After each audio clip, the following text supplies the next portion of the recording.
हर चीज संभव है। जो तब करे कुमार तुम्हारी, भाभी मेट सके त्रिपुरारी। ये रामचरितमानस में चौपाई है कि आप जो भी चीज प्राप्त करना चाहो उसका आप प्रयास करो, वो आपको संभव प्राप्त हो जाएगी। मंत्र में वो पावर है कि आप हर चीज संभव कर सकते हो। सिद्धियां होती हैं, सिद्धियां करना पड़ता होती हैं, उनको प्रकट करना पड़ता है, उनको प्राप्त करना पड़ता है, उसके लिए उसको परिश्रम और तपस्या करना पड़ता है। एको ब्रह्म द्वितीयो नास्ति, परमात्मा एक है, दूसरा नहीं है, वो सब में व्याप्त है। क्या? न उसका कोई आकार नहीं। बिन पग चले सुने, बिन काना कर, विद कर्म करे, विद नाना आनंद रहित सकल भोगी, बिन बाणी बक्ता बढ़ जोगी। वो कहीं भी नहीं हो, हर जगह व्याप्त है। जले विष्णु थले विष्णु, विष्णु पर्वत मस्तके, ज्वालमाला कुले विष्णु, विष्णु सर्व जगत में। कण कण में उसका वास है। एक है और एक में ही अनेक है। आप कभी सुने अर्धनारेश्वर? सुना है नहीं? तो जब समय आने पर एक रहते हैं और समय पर आने पर अनेक भी हो जाते। ये परमात्मा की शक्ति, ये परमात्मा की शक्ति जिसके प्रति हम आराधना करेंगे तो अपने आप सब चीज को प्रदान कर देता है। ऑटोमेटिक समय घड़ी की कोई जरूरत नहीं होती। जब आप उसके प्रति आस्था रखोगे तो ऑटोमेटिक सारे काम अपने आप होते चले जाएंगे, उसमें किसी की जरूरत नहीं पड़ती है। जब परमात्मा साथ में है तो फिर किसकी बात चिंता है। में जो है भगवत प्राप्ति गृहस्थों के हुए हैं। भगवान जितने भी हुए हैं दर्शन दिए वो सब गृहस्थ को दिए हैं। उसके लिए क्या है? प्रभु का सुमिरन, आराधना, पूजा, भाव, श्रद्धा। आप उसको करोगे तो भगवान ऑटोमेटिक कहते हैं, भगवान तो तैयार बैठे हुए हैं। भगवान कहते हैं, मैं उठूं क्यों कर किसी ने याद फरमाया नहीं, जब कोई फरियादी मेरे दरबार आया नहीं। वो तो बैठा हुआ है। एक पैर चलो तो परमात्मा के प्रति। डाबर पानी जस जीव ही माया लपटानी। जिस तरह से आकाश से बूंद गिरता है और स्वच्छ होता है और जमीन में आते ही वो गंदा हो जाता है, इसीलिए कलयुग प्रभाव से लोगों में माया रूपी जो जाल पड़ गया है, कचड़ा पड़ गया है, उसको परमात्मा रूपी ज्ञान, संतों की कृपा रूपी ज्ञान से वो साफ किया जा सकता है, अन्यथा नहीं हो सकता है। नमस्कार दोस्तों, आपका स्वागत है हमारे चैनल धर्म संसद लाइव टीवी पे। जैसा आप लोग जानते हैं कि अभी हम लोग प्रयागराज महाकुंभ में है। कुंभ जो है 3 वर्षों पे लगता है, अर्ध कुंभ 6 वर्षों पे और पूर्ण कुंभ 12 वर्षों पे लगता है। लेकिन इस बार जो लगा हुआ है ये 12 वर्षों के 12 बार बाद लगा है, यानी 144 वर्षों बाद ये महाकुंभ लगा हुआ है। जैसा कि हम आपसे वादा किए थे कि इस महाकुंभ में दिव्य त्यागी तपस्वी महान संतों के दर्शन कराएंगे, गुरुजनों के दर्शन कराएंगे, उनके आशीर्वचन सुनाएंगे। इस कड़ी में हम गुरुजी को आपके साथ लाइव कर रहे हैं। आप भावपूर्ण दर्शन करिए और आशीर्वचन सुनिए। गुरुजी महादेव।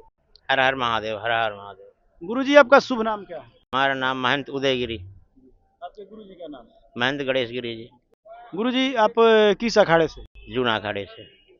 जूना अखाड़ा तेरामढ़ी, भरमौर परिवार, तपस्वी परिवार। गुरुजी आप किस उम्र के थे तो सन्यासी बन गए? ऐसे तो 10 साल की उम्र से ही वैराग ले लिया और अभी तो लमसम 40-42 साल हो गए।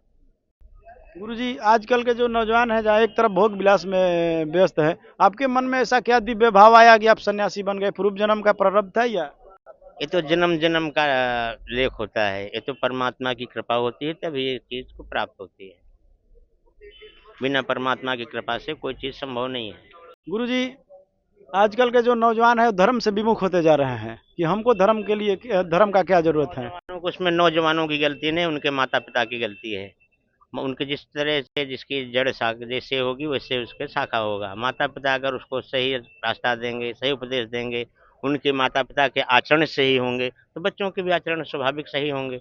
जब कभी माता पिता धर्म स्थल में गए नहीं, टीवी और भोग विलास में पड़े रहे तो उनके वैसे पुत्र भी भोग विलास में अय्याशी में रहेंगे, उसमें कोई बड़ी बात नहीं है। ये तो माता पिता का जो है ना पूर्ण प्रताप बच्चों के ऊपर जाता है। जैसे माता पिता के आचरण होंगे वैसे उनके बच्चों के होंगे। गुरुजी अभी हम लोग वृंदावन गए थे तो वहाँ नाम जप की प्रधानता है, और काशी में जब गए तो गुरुजी से मिले को तो वो बोले कि ध्यान करो, बिना ध्यान का ज्ञान नहीं होता। तो क्या करना चाहिए? ऐसा है ना, नाम तो कलयुग में प्रधान है। कलयुग केवल नाम आधारा, सुमिर सुमिर उतर नहीं पा रहा। नाम के साथ ध्यान यदि हो तो ध्यान किसका होना चाहिए? जिस परमात्मा को आपके प्रति आस्था हो, शक्ति हो, उसका आप ध्यान लो और उसका नाम लो तो अति ही सुंदर हो जाएगा, यानी सोने में से एकदम सुगंध हो जाएगा। गुरुजी चमत्कार होते हैं, आप इसे मानते हैं? चमत्कार होते नहीं है, हमेशा से होते आए हैं और होते रहेंगे। ये तो अगर चमत्कार चमत्कार कहो तो परमात्मा की कृपा कहते हैं ना। गुरुजी जैसा है कि कोई कोई रुद्राक्ष प्रकट कर रहा है, नींबू, तो ये हाथ की सफाई है या कुछ? ये तो हाथ की सफाई है, ये तो कला है। जो चमत्कार होता है वो दिखता नहीं है, वो तो ऑटोमेटिक एहसास होता है। क्या? वो तो एहसास हो जाएगा अंदर को क्या चीज़ है, शक्ति या सत्य है या असत्य है। गुरुजी, ऐसा गुरुजनों के विषय में कहा गया है त्रिकालदर्शी, तो त्रिकालदर्शी किसे कहते हैं? त्रिकालदर्शी का मतलब क्या? त्रिकालदर्शी यानी भूत भविष्य वर्तमान तीनों गतियों को जानने वाले उसको त्रिकालदर्शी कहते हैं। बाकी वर्तमान में अभी साक्षात में नहीं है, बाकी गुप्त में तो हो सकते हैं, उसको हम कह भी नहीं सकते हैं, क्योंकि ये तो हमेशा से रहे हैं और हमेशा से रहेंगे। ऋषि मुनियों की भूमि है। ये तो सतयुग से चले आ रहे हैं ऋषि मुनि सनातन, और सतयुग द्वापर त्रेता भी, कलयुग में भी तो सभी हैं। लेकिन आजकल कलयुग में क्या है कि असत्य ज्यादा हो गया और सत्य पीछे हो गया। भूमि परत ढाबर पानी, जस जीव ही माया लपटानी। जिस तरह से आकाश से बूंद गिरता है और स्वच्छ होता है, और जमीन में आते ही वो गंदा हो जाता है। इसलिए कलयुग प्रभाव से लोगों में माया रूपी जो जाल पड़ गया है, कचड़ा पड़ गया है, उसको परमात्मा रूपी ज्ञान, संतों की कृपा रूपी ज्ञान से वो साफ किया जा सकता है, अन्यथा नहीं हो सकता है।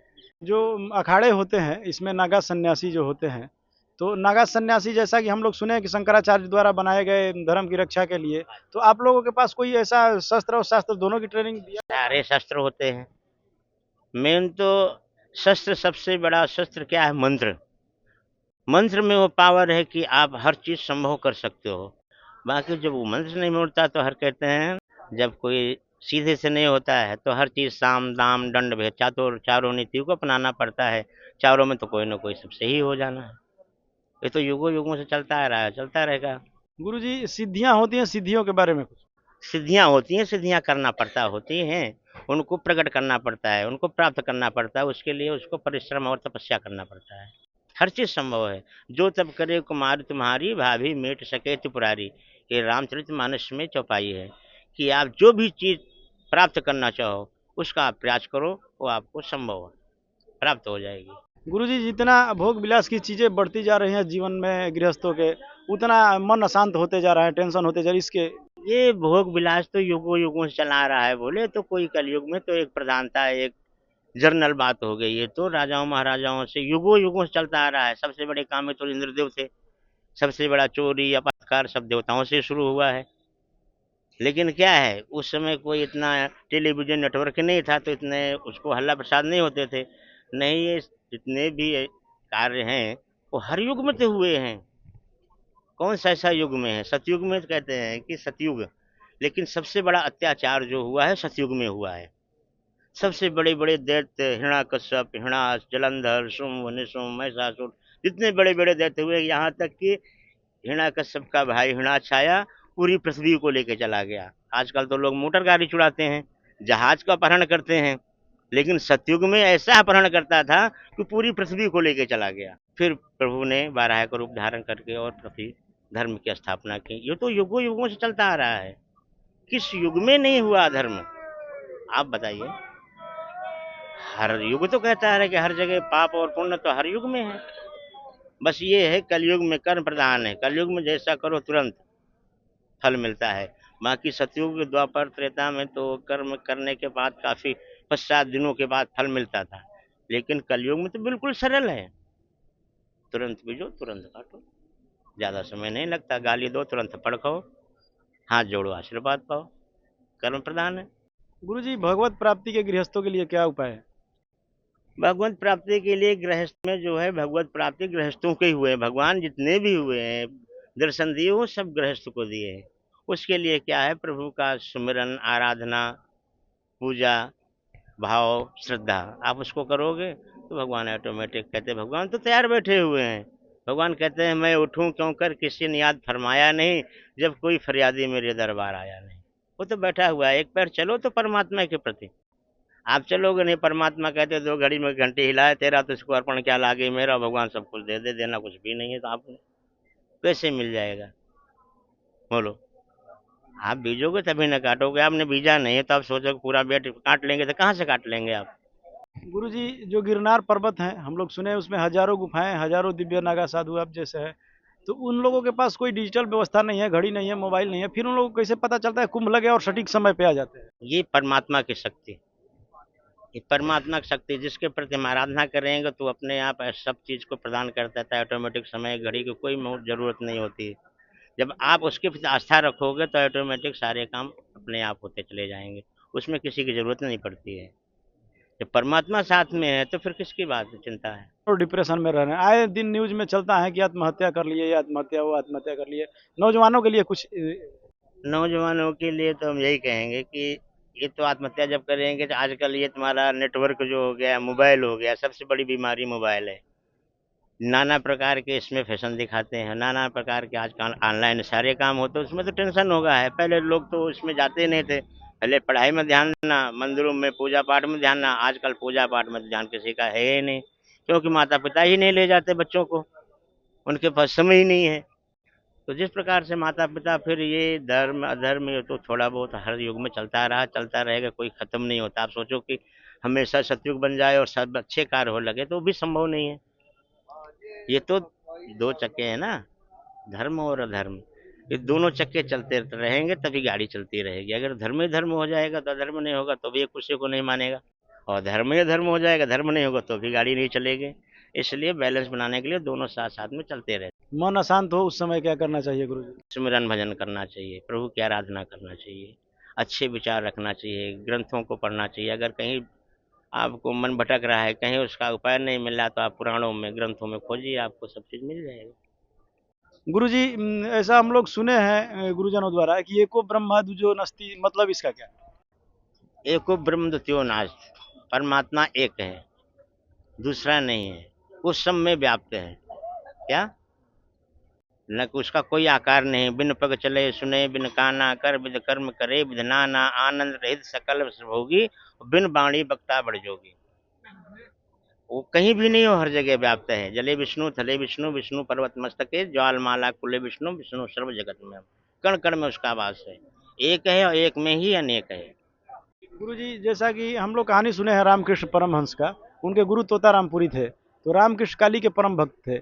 लेकिन अपने गुरु के पास जब जाते तो तोतारामपुरी कहते कि रामकृष्ण तेरा मोक्ष नहीं होगा, इसलिए कि मोक्ष में सभी चीजों से मुक्त होना पड़ता है, लेकिन तू काली से जुड़ गया है। तो गुरुजी कहीं नाम जप के लिए कहीं कोई इष्ट दे रहा है कि कोई आप ये नाम जप करो, ये नाम जप करो, तो जब कोई जोड़ ही रहा है तो मोक्ष कैसे होगा? न ऐसा नहीं, मोक्ष काली हो चाहे शिव हो, काली है सो शिव है, शिव है सो काली है। क्या? शक्ति। आप कभी सुना है अर्धनारेश्वर? सुना है नहीं? तो जब समय आने पर एक रहते हैं और समय पर आने पर अनेक भी हो जाते। दोस्तों जैसा हम आपसे वादा किए थे कि इस महाकुंभ में दिव्य त्यागी तपस्वी महान संतों के दर्शन कराएंगे, गुरुजनों के दर्शन कराएंगे, उनके आशीर्वचन सुनाएंगे। इस कड़ी में हम गुरुजी को आपके सामने दिव्य दर्शन कराए, भावपूर्ण दर्शन कराए। आप हमसे जुड़े रहिए अगले वीडियो तक, तब तक के लिए हर हर महादेव।